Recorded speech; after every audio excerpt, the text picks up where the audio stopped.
Dieu sera avec toi tant que tu seras avec lui.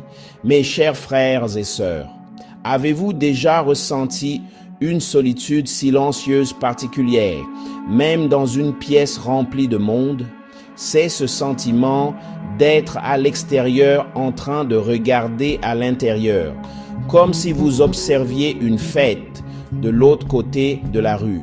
Pour beaucoup d'entre nous, cette pièce est une église et cette solitude est spirituelle.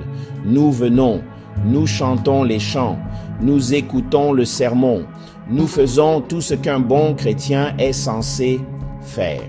Et pourtant, il y a un silence, une distance, une sensation persistante que Dieu est ailleurs et que nous ne faisons que suivre les mouvements. Si cela vous semble familier, ne vous inquiétez pas, vous n'êtes pas fou. Vous êtes peut-être simplement au bord d'une percée majeure dans votre foi.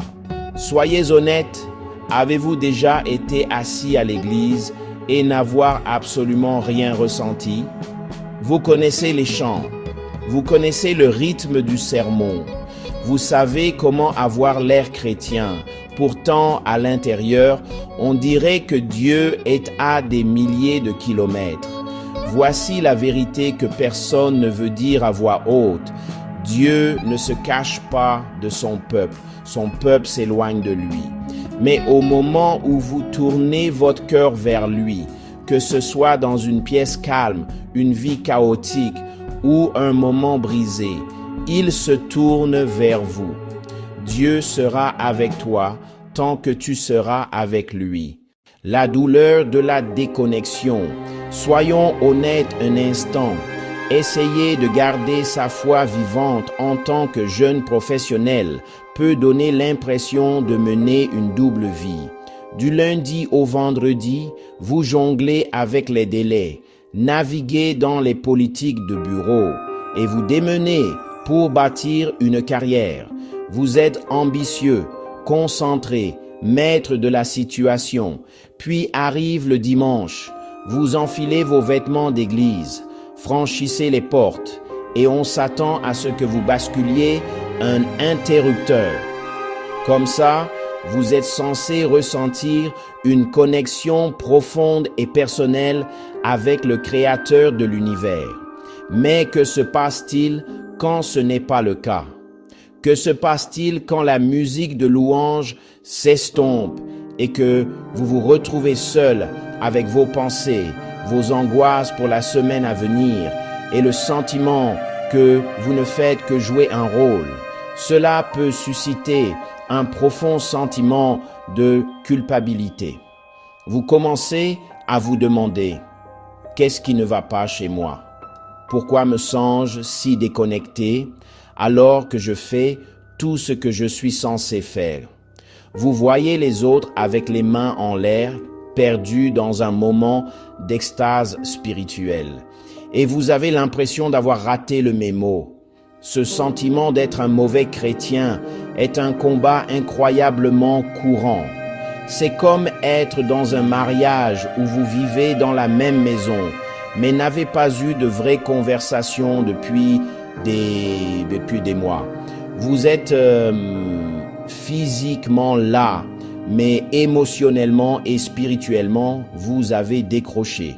La relation existe sur le papier, mais l'intimité, la connexion, le partenariat, tout cela a disparu. Vous savez que vous croyez encore, vous n'avez pas tourné le dos, mais il y a cet écart douloureux entre ce que votre tête sait et ce que votre cœur ressent. La routine religieuse devient juste un rappel hebdomadaire de la relation que vous pensez avoir perdue. Le défaut du essayer plus fort. Alors, quelle est notre première réaction quand nous ressentons cette déconnexion? Nous essayons plus fort. Nous décidons de prier plus, de lire la Bible tous les jours sans faute, peut-être de rejoindre un autre petit groupe. Nous traitons notre relation avec Dieu comme un projet au travail. Si nous mettons en place les bons systèmes et augmentons notre production, nous obtiendrons les résultats escomptés. Nous transformons la foi en liste de tâches, pensant que si nous cochons assez de cases, la présence de Dieu reviendra en force. Mais cela mène généralement à plus d'épuisement et de frustration, parce que nous jouons avec le mauvais manuel. Nous traitons Dieu comme une machine à bon comportement. Si nous insérons assez de pièces de bon comportement, il est obligé de nous dispenser une sensation de proximité. Quand cela ne marche pas, nous nous blâmons soit pour ne pas être assez bons, soit nous commençons à nous demander en silence si Dieu écoute même. Le problème n'est pas notre effort, c'est tout notre cadre. Nous essayons de gagner quelque chose qui n'a jamais été à vendre en premier lieu. Nous abordons une relation comme une transaction. Le vrai problème n'est pas un manque d'activité religieuse, mais une mécompréhension de ce que représente toute cette affaire divino-humaine. Il ne s'agit pas d'un croyant qui essaie désespérément d'attirer l'attention d'un Dieu distant. La Bible dépeint un tableau très différent, une alliance, un partenariat fondé sur un engagement mutuel. Le partenariat de l'alliance. Cela nous amène à une idée qui change tout. Dieu sera avec toi tant que tu seras avec lui. Maintenant, ce n'est pas une menace, c'est une invitation. On pourrait même l'appeler la physique du monde spirituel. Cela signifie que la présence de Dieu n'est pas quelque chose qui apparaît ou disparaît au hasard. Il est constant. La promesse « Je ne te laisserai pas et ne t'abandonnerai pas » est absolue. Mais notre expérience de sa présence, notre capacité à nous connecter avec lui est directement liée à notre posture envers lui. Pensez-y comme ceci. Imaginez que vous êtes dans une pièce avec votre meilleur ami. Votre ami est toujours là, toujours prêt à parler. Mais si vous mettez des écouteurs anti-bruit, tournez le dos et fixez un mur, vous allez ressentir le silence et la distance. Votre ami est-il parti? Non, il est toujours là, présent et disponible. Mais vous vous êtes positionné de manière à ne pas pouvoir l'entendre ou interagir avec lui. C'est ce qui se passe dans nos vies spirituelles. Le péché, les distractions, l'agitation, ce sont nos écouteurs anti-bruit spirituels. Ils ne font pas disparaître Dieu, mais ils bloquent absolument notre capacité à sentir qu'il est là. Tout cela est ancré dans l'idée d'une relation d'alliance. Une alliance est une rue à double sens. Dieu pose les termes, s'engageant à être notre Dieu, à nous guider et à être avec nous.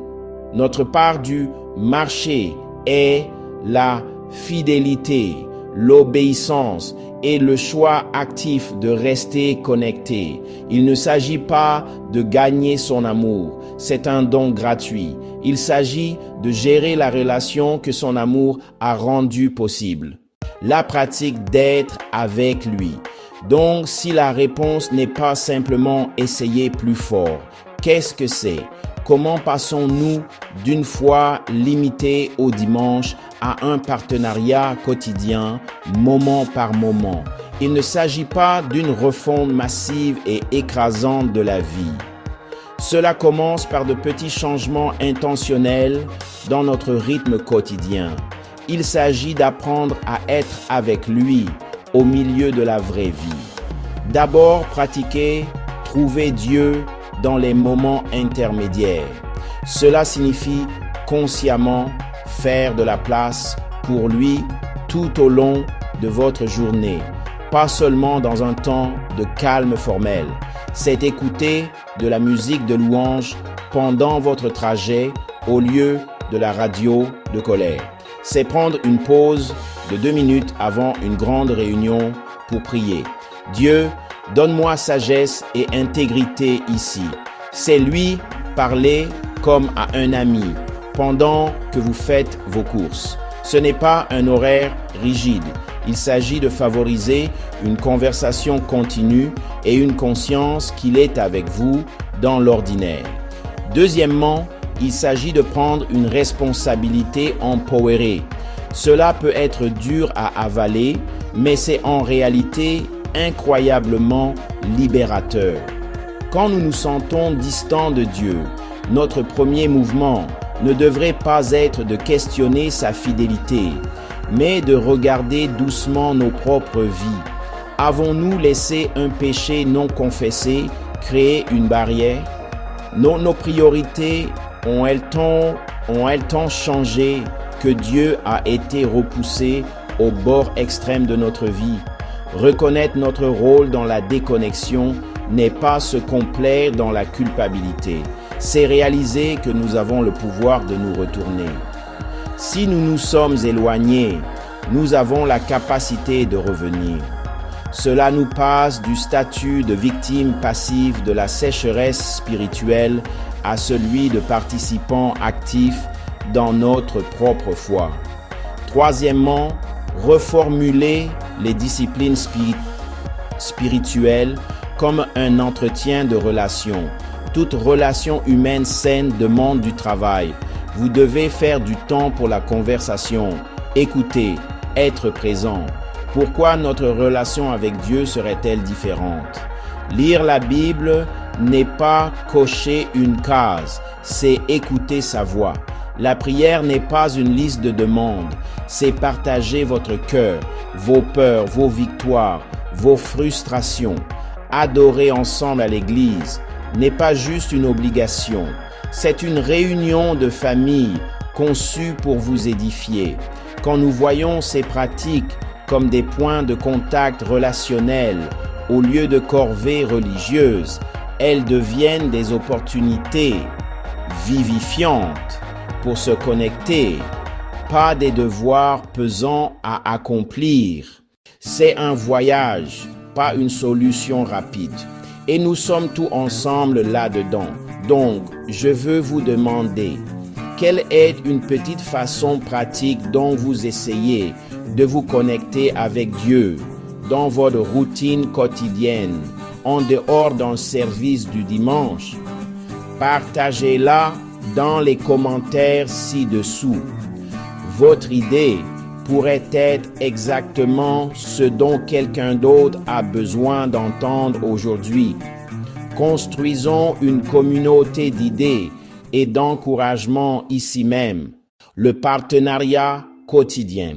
Quand nous commençons à changer notre perspective de la performance vers le partenariat, tout change. Le jeune professionnel qui se sentait si seul commence à expérimenter Dieu dans le tissu même de sa vie quotidienne. La pression d'avoir une expérience émotionnelle bouleversante tous les dimanches est remplacée par la confiance tranquille d'une marche continue et quotidienne avec Dieu. Vous commencez à voir que Dieu ne s'intéresse pas seulement à votre vie spirituelle, mais à votre. Il est là dans la salle de réunion, offrant de la sagesse pour une décision difficile. Il est une source de paix pendant un trajet stressant. Il fournit force et patience quand vous gérez un collègue difficile. La vie ne devient pas magiquement parfaite. Les défis arrivent encore et les moments de doute se produisent toujours. Mais la différence, c'est que vous ne les affrontez plus seul. C'est le vrai fruit d'être avec lui. Un sentiment croissant de paix, un sens plus clair du but et de la résilience quand les choses deviennent dures. La relation passe d'une réunion formelle une fois par semaine à une amitié constante et vivifiante. La présence de Dieu devient moins une sensation mystique à poursuivre et plus une réalité fondamentale dans laquelle vivre. C'est la différence entre visiter la maison d'un ami une fois par semaine et avoir cet ami emménager avec vous. Le partenariat devient la nouvelle normalité. Se sentir déconnecté de Dieu, surtout quand vous avez l'impression de faire toutes les bonnes choses, est un endroit douloureux et confusant. Mais la solution n'est pas d'empiler plus d'activités religieuses, c'est de redécouvrir la nature fondamentale de votre relation avec lui. C'est un partenariat, c'est une alliance. La promesse de Dieu d'être avec nous est inébranlable. L'invitation est pour nous de choisir d'être avec lui, pas seulement le dimanche pendant 1 heure, mais dans les moments ordinaires, chaotiques et beaux de chaque jour. La vérité, c'est que la présence de Dieu n'est pas une récompense pour un comportement parfait. C'est une réalité à entrer. C'est une invitation continue à marcher dans la vie avec votre Créateur, votre guide et votre ami le plus proche. Il sera avec toi tant que tu seras avec lui. C'est sa promesse et c'est notre opportunité incroyable. Commencez aujourd'hui, commencez maintenant, de la plus petite des façons, et regardez comme la distance commence à se refermer. Si ce message a résonné en vous et que vous voulez continuer à explorer ce que signifie bâtir une foi réelle et active dans votre vie quotidienne, assurez-vous de vous abonner. Et vous pourriez vouloir jeter un œil à cette vidéo suivante sur vous récolter ce que vous avez semé. Merci d'avoir regardé. Que la paix soit avec vous.